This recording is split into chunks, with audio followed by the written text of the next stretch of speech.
దేవా ఏమంటివి జాతి నెపమున సూత సుతుల కింద నిల్వ అర్హత లేనందువా ఎంత మాట ఇది క్షాత్ర పరీక్ష కానీ క్షత్రియ పరీక్ష కాదే కాకూడదు ఇది కుల పరీక్ష ఎందువా నీ తండ్రి భరద్వాజు జననం పెట్టింది అది జుభుక్సాకరమైన నీ సంభవం పెట్టింది మట్టి కుండలో పుట్టింది కదా ఇది ఏ కులము ఇంత ఏలా ఆస్మత్ పితామహుడు గురుకుల ఉత్తేడి ఈ శాంతవుడు శివ సముద్ర పారీకు గంగా గర్భంలో జయించలేదా ఏనదే కులము నాతో చింతించేమయ్యా మా వంశమునకు మూల పురుషి అయిన వశిష్ఠుడు దేవవ్యాసికు గురుశ్రీ పుత్రుడు కాడా అతడు పంచమ జాతి కన్యను అరుంధతి ఎందు శక్తిని ఆ శక్తి చండాలంకన పరాశరుని ఆ పరాశరుడు పల్లెపరిచిన మత్స్యగంధి ఎందు మా తాత వ్యాసుని ఆ వ్యాసుడు విధవరాడైన మా పితామహి అంబికతో మా తండ్రిని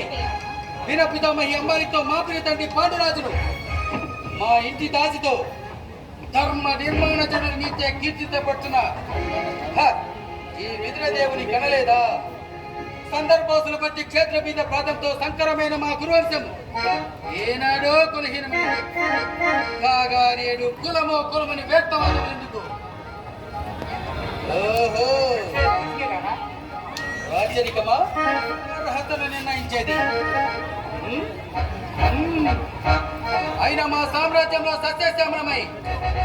సంపదకరమై వెలుగొందు అంగరాజ్యమునికి ఇప్పుడే ఇతని మూర్తాపేక్షను గావించుచున్నాను సోదరా దుశ్శాసన అనర్కన అర్థ శక్తి కిరీటమును వేగంగా కొట్టము మామ గాంధర్వ స్వరూపమ సురచిరమని మైమణిత సువర్ణ సింహాసం తెప్పిపు పరిజనులారా పుణ్య భాగీరథి నదీతో నందకురుడు కళ్యాణ భట్టులారా మంగళ తూర్యానములు సుస్థిరంగా మోగిరిండు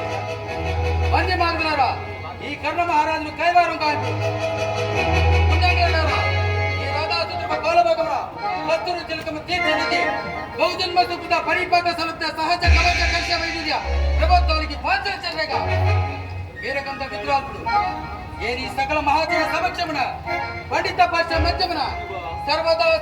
శతదా సహస్రదా ఈ కులకులకు మహాపక్యులను శాశ్వతంగా ప్రక్షాళన గావించడం